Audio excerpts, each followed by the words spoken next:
बिस्मिल्लाहिर्रहमानिर्रहीम। Lecture number 7, जनवरी 15, Thursday. अभी तक जो हमारी मैक्रो टीचिंग प्रैक्टिस चल रही थी उसमें मुझे सीरियस एटीट्यूड या सीरियस बिहेवियर नहीं नज़र आ रहा। जो 4 ईयर थर्ड सेमेस्टर के स्टूडेंट्स हैं, इंशाल्लाह इसी वीकेंड पे आपको अपना इंटरनल का रिजल्ट भी नज़र आ जाएगा। और जैसे कि मैंने कहा था कि मैं वेटेज ऊपर नीचे करूँगा। ओके। और नेक्स्ट सेमेस्टर का जो अभी आप करंट सेमेस्टर का जो आपको जो कुछ भी पढ़ रहे हैं, मैं वाज़े तौर पे आपको बता रहा हूँ कि यार आप लोग का जो ये जो रिकैप की प्रैक्टिस है, जो टीचिंग माइक्रो टीचिंग की प्रैक्टिस है, इसकी वेटेज ज़्यादा होगी। आगे आप लोग की मर्जी, आप इसको सीरियस लें ना लें। जो मेरा एक पॉइंट बार बार यही होता है कि जब एक चीज़ बार बार बता दी जाती है, उसके बावजूद स्टूडेंट नहीं करता, तो फिर वो मुजरिम बन जाता है और उसके मुजरिम को जुर्म की सज़ा ज़रूर मिलनी चाहिए। हमने टॉपिक शुरू किया हुआ था कि हमने इस बात को रियलाइज़ किया था कि वक्त के साथ साथ स्किल सेट की डिमांड्स या स्किल सेट्स की जो ज़रूरत होती है वो चेंज होती रहती हैं। जिन चीज़ों की कल ज़रूरत थी उनकी आज ज़रूरत नहीं है, और जिनकी आज ज़रूरत है या आज डिमांड है उनकी कल ज़रूरत नहीं होगी। तो हमने सोचा कि हमारे पास वो ऐसे स्किल्स हों, ऐसे एक फ्रेमवर्क हो जिसकी मौजूदगी में हम फैसला कर सकें, जिसकी रोशनी में हम फैसला कर सकें कि हमारे तलबा के अंदर, हमारे बच्चों के अंदर ये खूबियाँ, ये खसूसियात पैदा हो जाए। हमने अपने तौर पे कुछ चीज़ों को लेकर आने की कोशिश की और हमने इस बात को नोट किया बार बार कि जब हम अपने तौर पे मतलब ये हमारे कुछ सोच का मसला है कि जब हम अपने तौर पे कुछ स्किल्स को आइडेंटिफाई करने की कोशिश करते हैं तो हम बहुत छोटा सोचते हैं।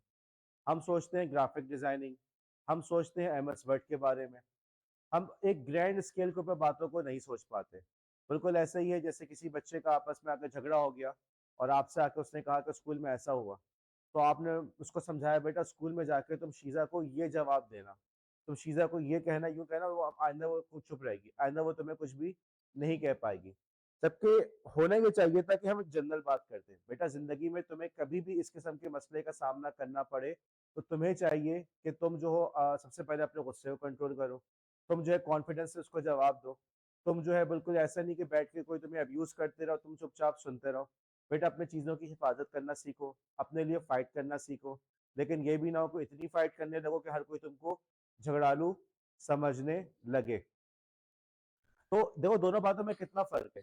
एक जगह जगह पे आप बिल्कुल पॉइंट जो एक केस टू केस बेसिस पे जा रहे हैं, यूं हो तो इस मौके पे तुमने फला को, शीजा को, बुशरा को, फातिमा को, आयशा को तुमने ये जवाब देना है। और दूसरी तरफ ये हो रहा है कि आप एक अमूमी बात कर रहे हैं, उसको एक ऐसी चीजें इम्पार्ट कर रहे हैं, उसमें ऐसी चीजें डाल रहे हैं जो जिंदगी भर उसका साथ देते रहेंगी। तो ये काम हमारे लिए आसान कर दिया पार्टनरशिप फॉर 21st सेंचुरी ने, एक ऐसा थिंक टैंक जो यूएस गवर्नमेंट ने बनाया था इसी मकसद के लिए कि भाई आप वो स्किल्स को आइडेंटिफाई करो जो स्किल्स हमारे बच्चों को 21st सेंचुरी में मदद करेंगे। गौर करो, जब उन्होंने ये फ्रेमवर्क बनाया उस वक्त हर किसी के हाथ में स्मार्टफोन नहीं पहुंचा था, बल्कि स्मार्टफोन का वो दौर भी नहीं था, वो आपको वही बटन्स वाले ब्लैकबेरी, बहुत से बाद ब्लैकबेरी लोगों के पास होता था, कीपैड वाला। सोशल मीडिया का दौर नहीं था, वेबसाइट्स या इंटरनेट का इतना ज़्यादा इस्तेमाल नहीं था, और ना ही एआई का कोई तस्वुर था। एआई थी भी तो कहाँ पे, लैब्स के अंदर कंप्यूटर लैब्स के अंदर। उन्होंने उस दौर के अंदर स्किल्स को आइडेंटिफाई किया जो वो समझते थे कि जी आज के इस दौर के अंदर तलबा के अंदर ये खसूसियात लाजमन होनी चाहिए।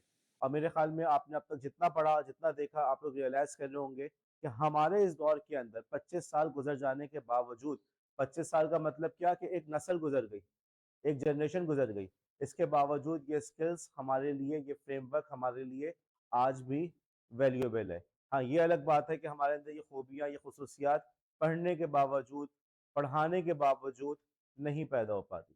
इसके अंदर सबसे पहला जो पॉइंट था कोलैबोरेशन का, उस पर हमने काफ़ी सेर हासिल गुफ्तगू की है। हम अगले पॉइंट की तरफ बढ़ते हैं जो कि है कम्युनिकेशन। कम्युनिकेशन क्या है? अमूमन जब कम्युनिकेशन का वर्ड आता है सामने तो लोग समझते हैं कि बातचीत करना, गुफ्तगू करना, जबकि ये डेफिनेशन नहीं है।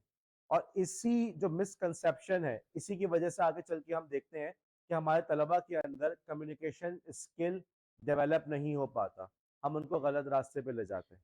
हम समझते हैं कि बच्चा बातें बड़ी मजे मजे से करता है तो उसके कम्युनिकेशन स्किल्स बहुत अच्छे हैं, अगरचे उसकी बातें किसी को ना समझ में आती हो। अब बच्चे ने उसकी बातें समझ में आ गई तो वो दूसरे की बात समझने की सलाहियत नहीं रखता।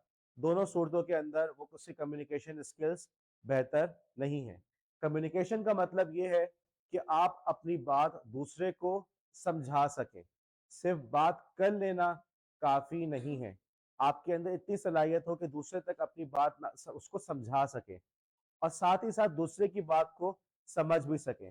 सिर्फ एकतरफा गुफ्तगू करना, मोनोलॉग करना, आके बस भाषण दे के चले जाना जो टीचर सब करते हैं, ये वाला काम कम्युनिकेशन नहीं कहलाता। टीचर की जिम्मेदारी है कि टीचर के हिसाब से बात की जाए कि भाई समझ में तो आया, क्लास को समझ में आया या नहीं आया। अब कोई तरीका हो, असेसमेंट हो, क्लास वालों को खड़ा कर दो, उनसे बात करो, लेकिन उस टीचर के पास एक असेसमेंट का मेथड होना चाहिए कि उसको पता हो कि बच्चों को बात समझ में आ भी रही है नहीं आ रही। तो अपनी बात समझा दी और दूसरे की बात समझ ली। और साथ ही साथ इस बात का ख्याल रखना कि जो हमारे कल्चरल डिफरेंसेस हैं, जो हमारी सोच का फ़र्क है, हमारे रुझानात का फ़र्क है, उसको भी हम मलूज़ खातिर रखें। ऐसी बात ना करें, ऐसी बात ना समझाएं जो दूसरे को हर्ट करती हो, या कोई ऐसी चीज़ ना करें जो दूसरे के कल्चर से मुताबिकत ना रखती हो। मसलन कोई बाहर से पढ़ाने के लिए आए और यहाँ पे फीमेल स्टूडेंट से हैंडशेक करने लगे, तो उसको क्या बताया जाएगा, यार हमारे कल्चर के अंदर अमूमन इसको पसंद नहीं किया जाता। और बास कल्चर्स के अंदर अगर आप ऐसा नहीं करते तो उसको बुरा समझा जाता है। तो जहाँ पे जाएंगे वहीं पे उसके कल्चर को आपको फॉलो करना चाहिए। वहां पे ऐसा ना हो कि वहां जाके आप अपनी एक डेढ़ ईंट की मस्जिद बनाए। तो कल्चरल डिफरेंसेस को भी मद्देनजर हम रखें। अब यहाँ पे फिर एक टॉपिक बात शुरू होती है कि चलो हमें समझ में आ गया कि जी कम्युनिकेशन का मतलब ये है कि अपनी बात को एक्सप्रेस कर सकें, दूसरे की बात को अंडरस्टैंड कर सकें, और साथ ही साथ जो हमारे पास एक नए नए कम्युनिकेशन के तरीके आ रहे हैं, digital communication, face to face communication नहीं रहा, डिफरेंट कल्चर्स के लोगों से कम्युनिकेट कर रहे हैं, तो उनके जो मसाइल हैं, जो उनके चैलेंजेस होते हैं, उसको भी हम हैंडल कर सकें। अब सवाल ये होता है कि 21st सेंचुरी के अंदर कम्युनिकेशन की इतनी इंपॉर्टेंस क्यों है, क्यों हम कह रहे हैं कम्युनिकेशन की इंपॉर्टेंस है।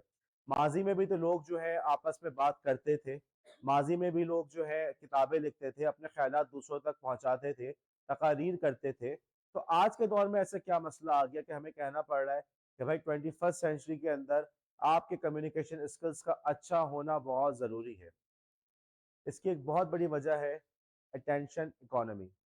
हमारे लोग या हमारा जो जनरेशन है, जो हमारा तबका है, वो बहुत तेजी से, बहुत जल्दी से वो डिस्ट्रैक्ट हो जाता है।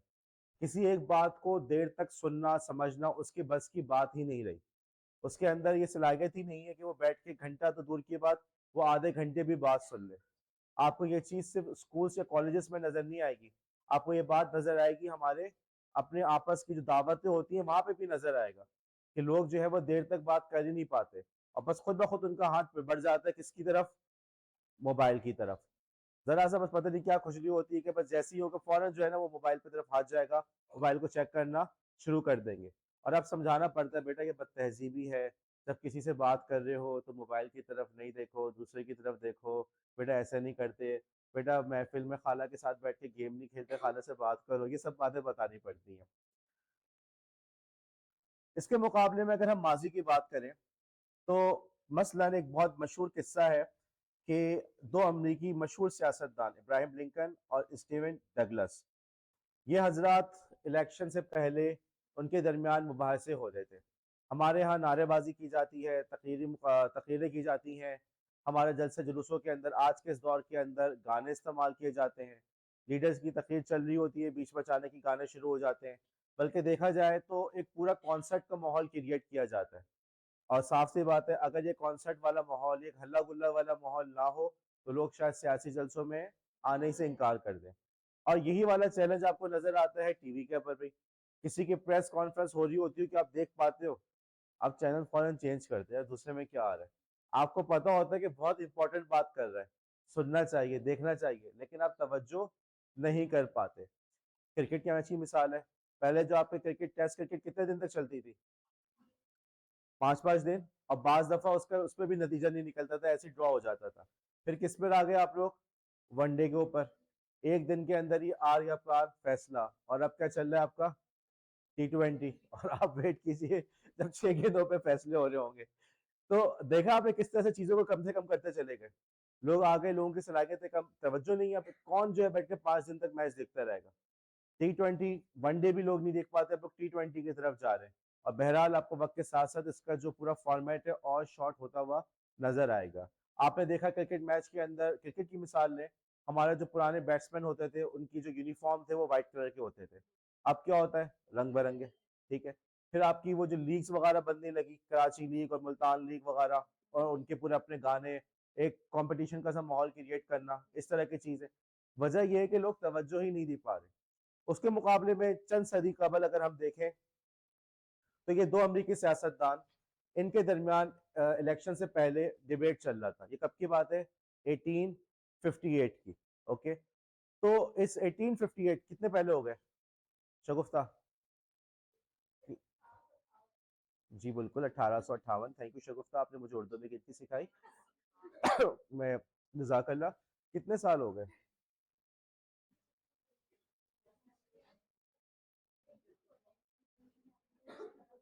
175 ईयर्स ऑलमोस्ट। सही है। तो इस 175 पे कोई एतराज तो नहीं है? सही कह रहा हूँ ना? ऑलमोस्ट 175।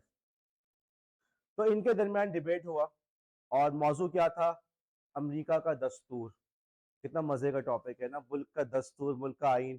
क्या हमें इंटरेस्ट होता है इसमें? तो इनके दरमियान जो ये डिबेट हुआ, और इस डिबेट के बेसिस पे उनके यूं कह लें कि सियासी मुस्तकबिल का फैसला हुआ।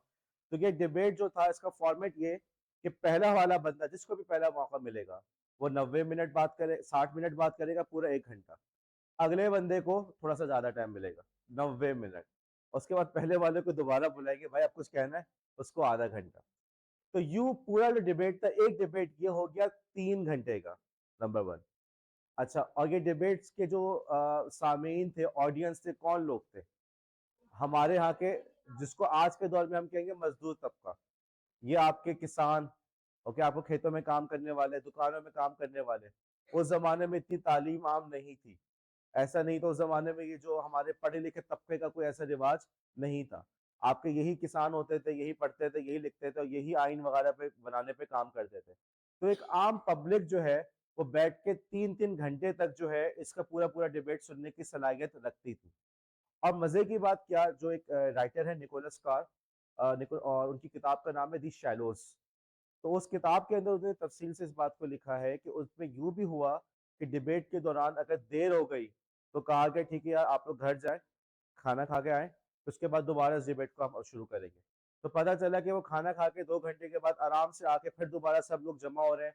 फिर दोबारा डिबेट का आगाज हो रहा है, और लोग दिलचस्पी से उसको सुन रहे हैं, और ना सिर्फ सुन रहे हैं बल्कि समझ भी रहे हैं। और ये तमाम मुबाहिसे चले 7 दिन तक। अब ये उस दौर के हिसाब से बहुत आम सी बात थी। 3 घंटे तक बैठना, लोगों की बात सुनना, ये सबके अंदर सलाहियत थी।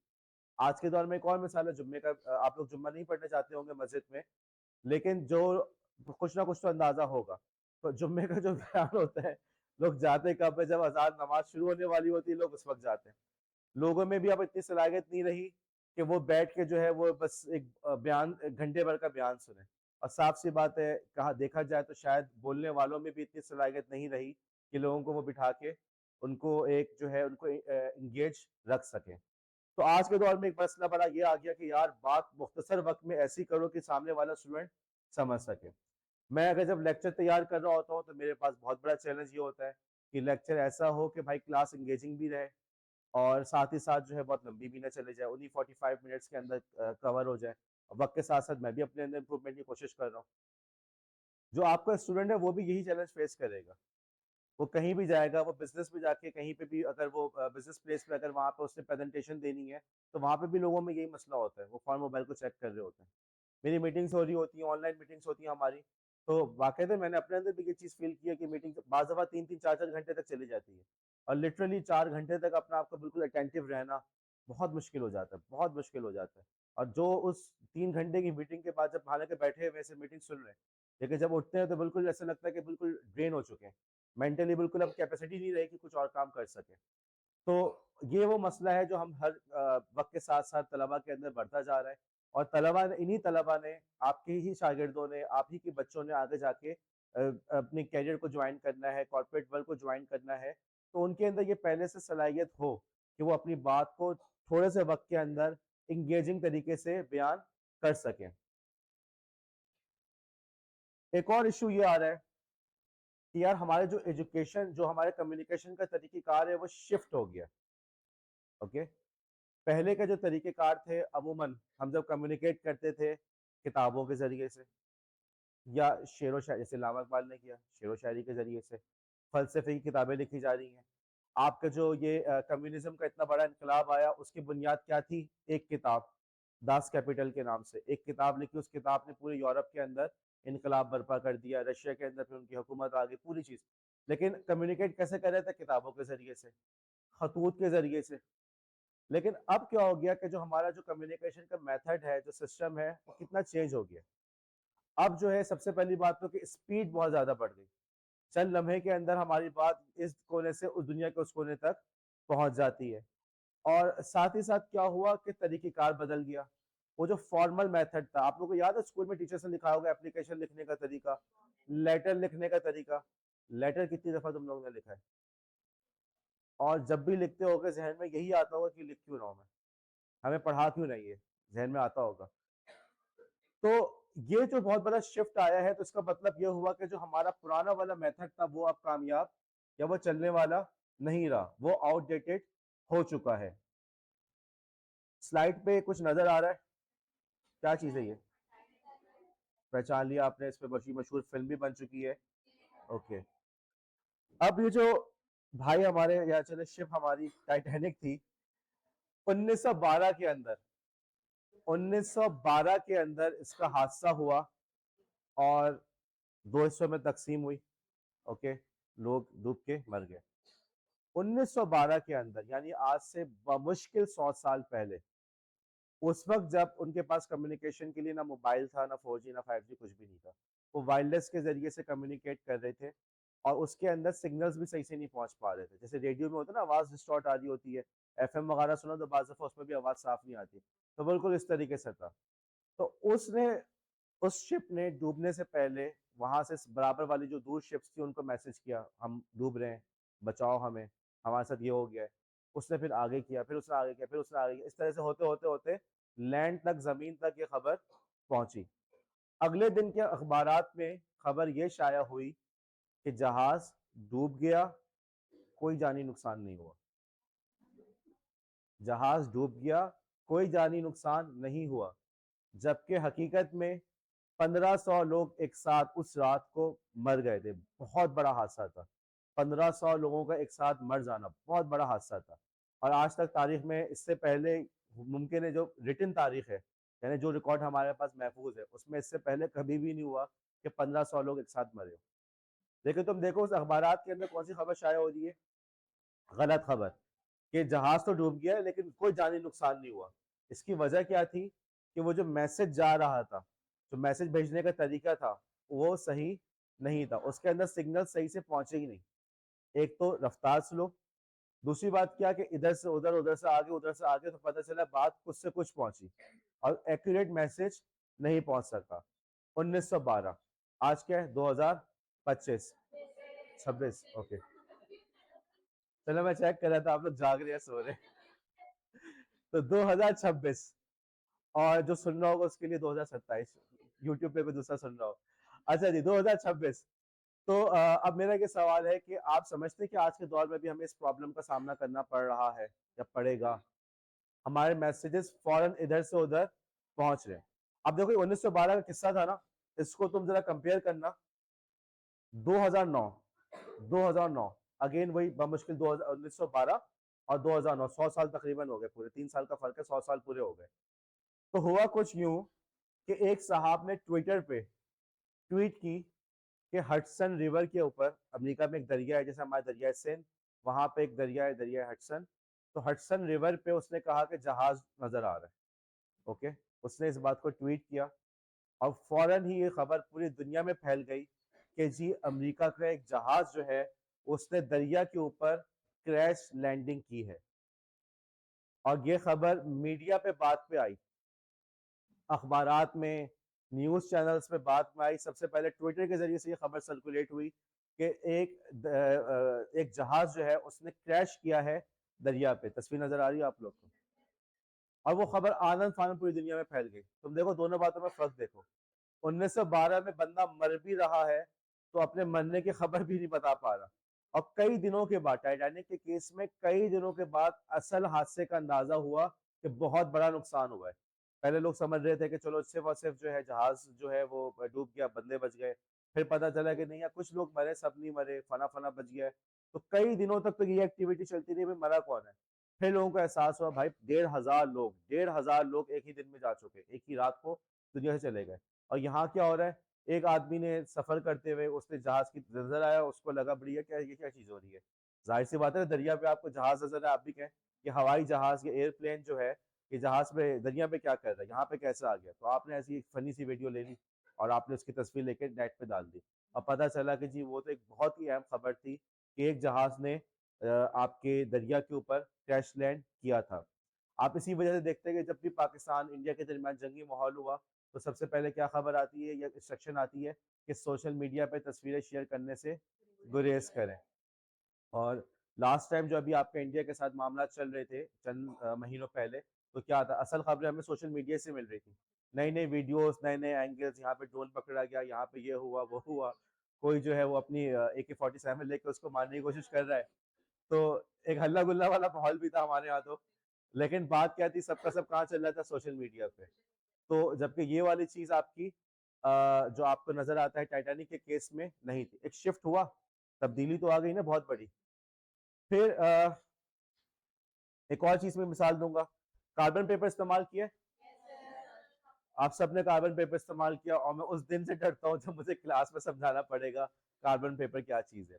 तो जब कार्बन पेपर इस्तेमाल होता था पहले, टाइपराइटर वगैरह के जरिए से किसी चीज की कॉपी बनानी होती थी, तो टाइपराइटर पे लेटर पे लिखते हुए एक पीछे कार्बन पेपर लगाते थे, तो उसकी 2 3 4 जितनी कॉपी आप चाहते थे उतनी कॉपीज बन जाती थी। तो वहां से हमारे पास वर्ड आया कम्युनिकेशन के अंदर सीसी का। ईमेल में किसी को सीसी करना, इसका मतलब ये कि ये वाली बात जो है, फॉर एग्जांपल सीसी जुबिया, कि भाई ये जुबिया को भी हम लूप में ले रहे हैं।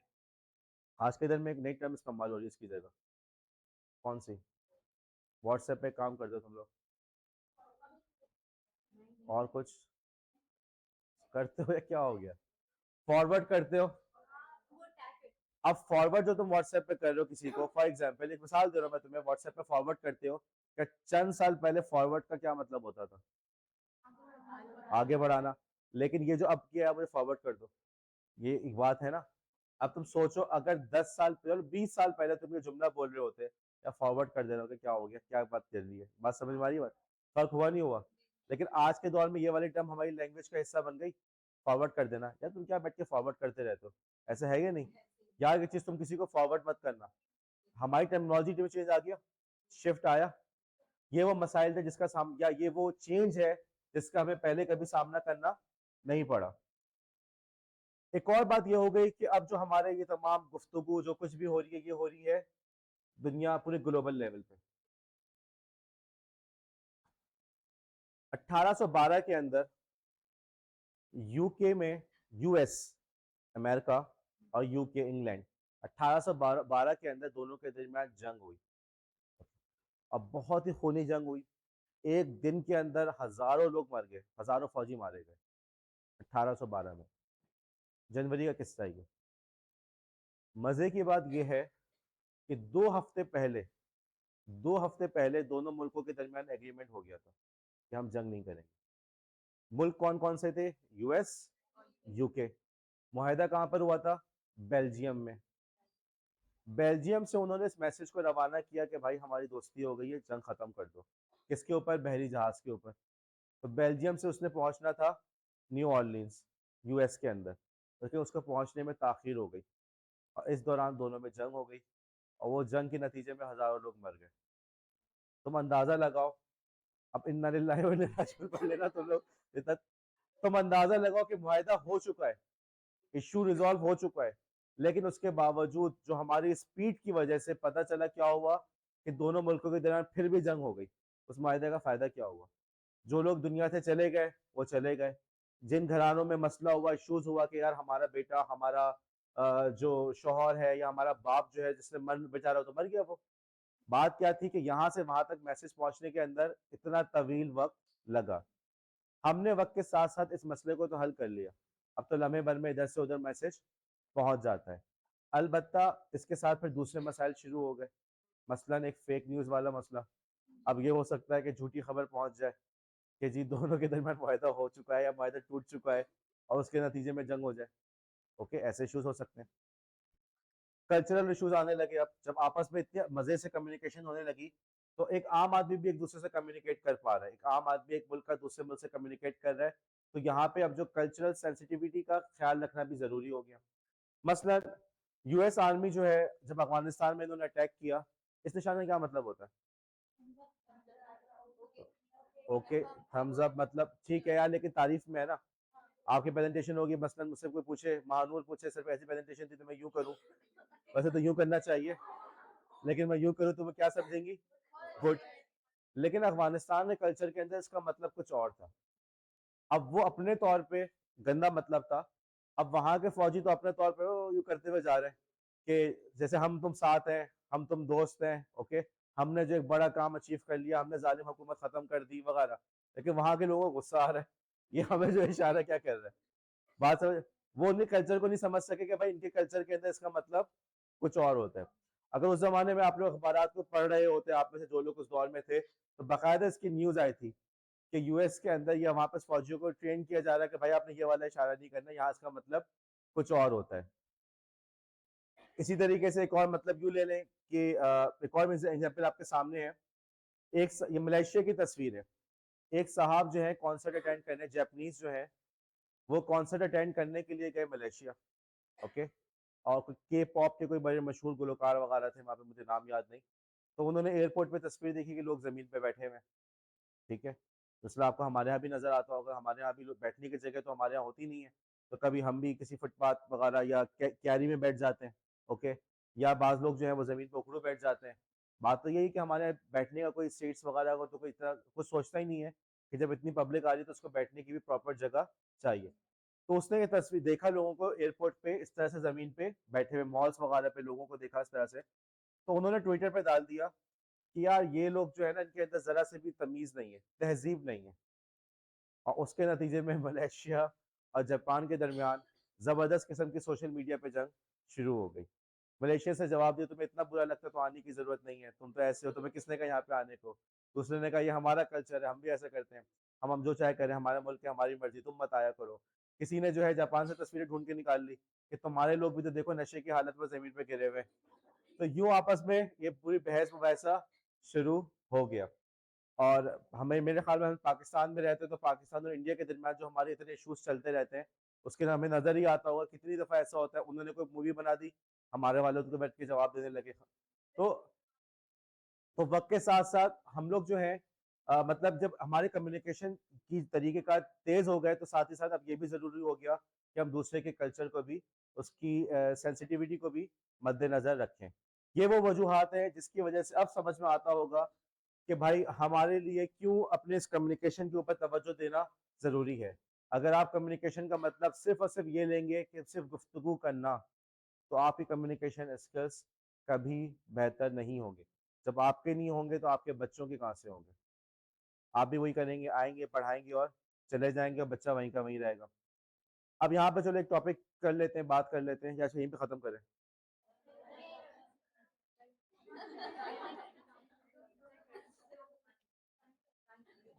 टाइम हो गया सर, सफदर।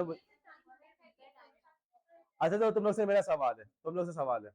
सिद्रा, सिद्रा आपसे सवाल है। एज अ टीचर, आपका टीचिंग का एक्सपीरियंस है, आप बैठे रहें, बैठ जाए, कोई मसला नहीं है। आपसे सिर्फ जवाब चाहिए, जवाब अच्छा हो गया तो बस, असल तो ये बात है। एक टीचर की हैसियत से आप लोग क्या कम्युनिकेशन स्किल्स इंप्रूव करने के अंदर क्या क्या मसाइल, अब क्यों, आपका क्या ख्याल है हमारे तलबा में, हमारे बच्चों में कम्युनिकेशन स्किल्स अच्छे क्यों नहीं है? हबीबा बोर्ड पे किस चीज़ की?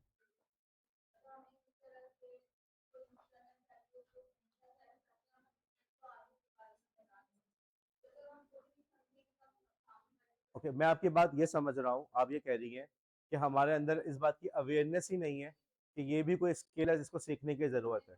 ओके, लैक ऑफ अवेयरनेस एक हो गया। और बताएं, इबादा क्या ख्याल है? इबादा के कम्युनिकेशन स्किल्स बहुत अच्छे हैं जी, इबादा। इतने अच्छे हैं कि नजरों ही नजरों में सब बता देती हैं। मुझे भी समझ में आ गया, मैं आप लोग को बताना नहीं चाह रहा। जी, रबिया राबिया वसी। कॉन्फिडेंस का इशू आता है, गुड, बहुत अच्छा पॉइंट है, कॉन्फिडेंस का इशू आता है। और कोई बताए? बिस्मा, कुछ और भी बोल दो। ओके। जी फातिमा।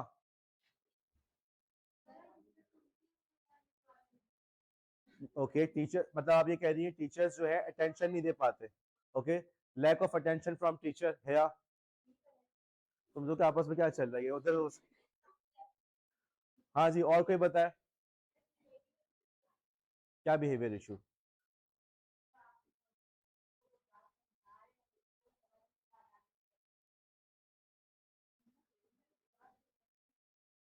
ऐसे बदतमीज बच्चों ऐसे बदतमीज बच्चों का सामना मुझे भी करना पड़ रहा है।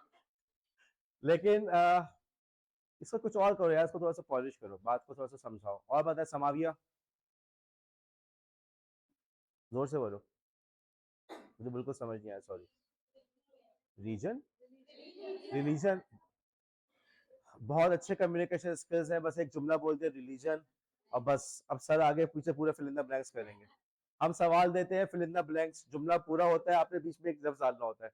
आप लोग एक लफ्ज देते हैं, सर जुमला खुद डाल दीजिएगा। पूरी बात करो समाविया, मजा नहीं आया, पूरी बात करो। क्या रिलीजन, क्या मतलब, क्या रिलीजन में क्या हो गया? कम्युनिकेट नहीं कर पाते? मुश्किल हो जाता है, जैसे मैं आपसे, हमारा रीजन अलग अलग है तो मैं आपसे कम्युनिकेट नहीं कर पा रहा। हाँ ऐसा ही है समाविया, आपकी बात मुझे समझ नहीं आ रही, मजा अलग है हमारा। तुक्का मारियो, कशफ। जी बुशरा, नहीं कुछ और नाम था आपका, सॉरी, क्या? जी मायरा। आपका नाम क्या है पीछे? जी Zainab. Patience, lack of patience, ठीक है, ओके गुड। तो किस में पेशेंस नहीं होता, बच्चों में या टीचर्स में?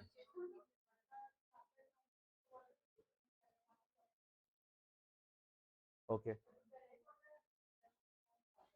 बिल्कुल कोई सही है। टीचर्स की जो स्ट्रेंथ का एक बहुत बड़ा डिफरेंस है, बच्चे कम हैं और बच्चे ज़्यादा हैं और टीचर्स कम। और स्ट्रेस क्या होता है कि जी आप जो है अपनी इस क्लास को या ऑर्गेनाइज रखो और लेक्चर को जल्दी कवर करो। मायरा, क्या?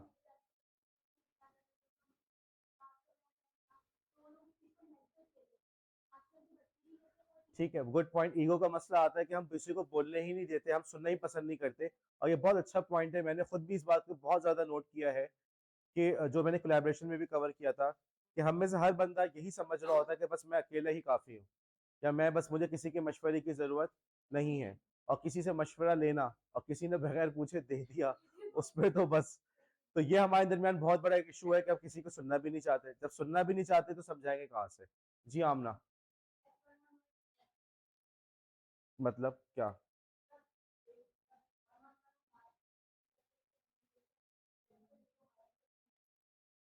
तो वन वन नहीं बात हो पाती, क्यों?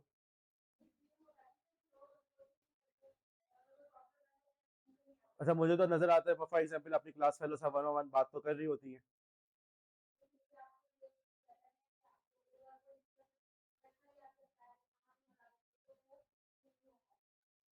मेरे ख्याल में आमना ये कहना चाह रही है कि अमूमन हमें अथॉरिटी फिगर के साथ, टीचर के साथ वन ऑन वन बात करने का मौका नहीं मिल पाता, ये मतलब है आपका? फिर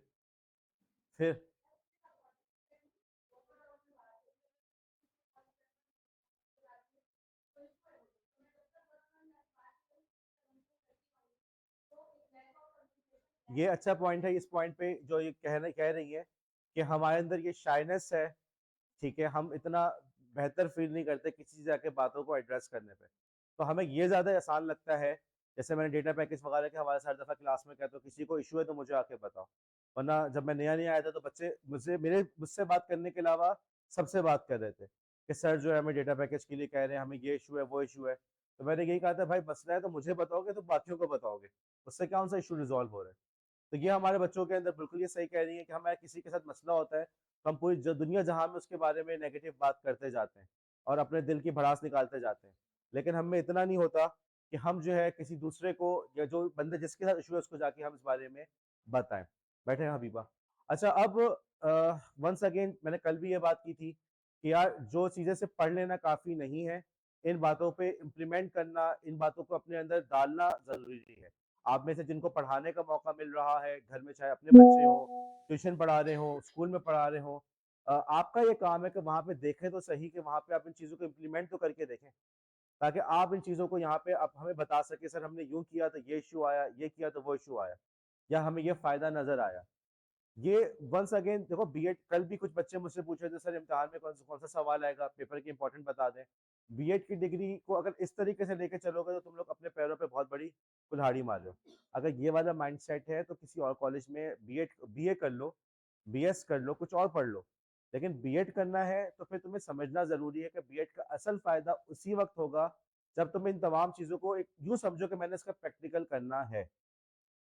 नहीं नहीं करोगे तो तुम्हारा ये चीजें स्किल्स डेवलप नहीं होगी। अपने तौर पे हमने ये कोशिश की है कि कॉलेज में क्लास के शुरू में आपसे हम लोग यहाँ पे रिकैप कराते हैं, और आपके सामने उस रिकैप कराने की मुझे एक हैवी प्राइस पे करना पड़ रही होती है। हर दफा मैं क्लास में लेट होता हूँ बाहर जाते हुए, मुझे सर से रिक्वेस्ट करनी पड़ती है, सर प्लीज मुझे 5-10 मिनट दे दें, मैं एक्स्ट्रा टाइम ले लूँ, मैं ये कर लूँ। जब एक चीज हो रही है तो बेटा आपका भी तो काम है उसको सीरियस लो। अब इस लेवल पे आके इस एज के बच्चों को मुझे धमकियां देनी पड़े कि इसकी वेटेज ज्यादा है, इसके मार्क्स यूं होंगे वो होंगे, मुझे भी अच्छा नहीं लगता यार। अगर ऐसी डंडा मार मार के पढ़ाना है तो फिर इससे अच्छा है कि मैं किसी मैट्रिक के स्कूल में जाके पढ़ा लूँ या क्लास 1-2 के बच्चों को पढ़ा लूँ। वहाँ पे काम चल सकता है कि बच्चों को समझ नहीं आ रहा। अब यहाँ पे जब भी मैं कोई बात कहता हूँ आप सब सर हिलाते हैं, जी सर समझ में आ गया, जी सर इंपॉर्टेंस है, जी सर जरूरी है। लेकिन अगले दिन जब बुलाओ किसी को यहाँ पे माइक्रो टीचिंग प्रैक्टिस के लिए, रिकैप के लिए, पता चलता है कि वो बंदा कर ही नहीं पाता। बहरहाल कल का लेक्चर मैंने अपलोड नहीं किया इसीलिए कि मैंने चाहा कि पहले हम बात तो करें। मंडे को इंशाल्लाह हमारी नेक्स्ट क्लास है, लेक्चर्स वगैरह सब मिल जाएंगे। अब बिल्कुल सीरियस, उसके वेटेज भी है। और बेटा सिर्फ बात वेटेज की नहीं होती है, जब आप लोग जो आप लोग कहते हैं ना, सर आप बहुत अच्छा पढ़ा रहे हैं, सर स्लाइड्स बहुत अच्छी है सर, इससे कुछ फायदा नहीं होता। मतलब ये कोई, मतलब मैं अपनी बात करूं, मुझे इनसे कोई खुशी नहीं होती कि स्टूडेंट मेरी तारीफ कर रहा है। असल जो चीज रिजल्ट नजर आता है, रिजल्ट नजर आ रहा हूँ। हमने पढ़ा कोलैबोरेशन, फिर नजर आया जी क्लास में कोलैबोरेशन हो गई, कम्युनिकेशन हाँ जी बच्चे में नजर आए, क्लास में जो एक्टिविटी करा रहे हैं उसमें फायदा नजर आए, उसमें बच्चे का इंटरेस्ट नजर आए। वरना हर चीज में बस डंडे मार मार के मैं तुम्हें फेल कर दूंगा, तुम्हें फेल कर दूंगा, यार जिंदगी में मेरे और भी काम है, सिर्फ फेल ही थोड़ी करना है। या यही काम है कि धमकियां देता रहो, डराता रहो। मंडे को बहरहाल आए, और अगर आप बाकी टीचर को अप्रिशिएट करना चाहते हैं, टीचर के एफर्ट्स को एक्नॉलेज करना चाहते हैं, तो भाई उसको रेसिप्रोकेट करें। जो वो टीचर एफर्ट पुट कर रहा है उसके बराबर अपने भी एफर्ट पुट करके दिखाएं। इतनी सी फरमाइश है।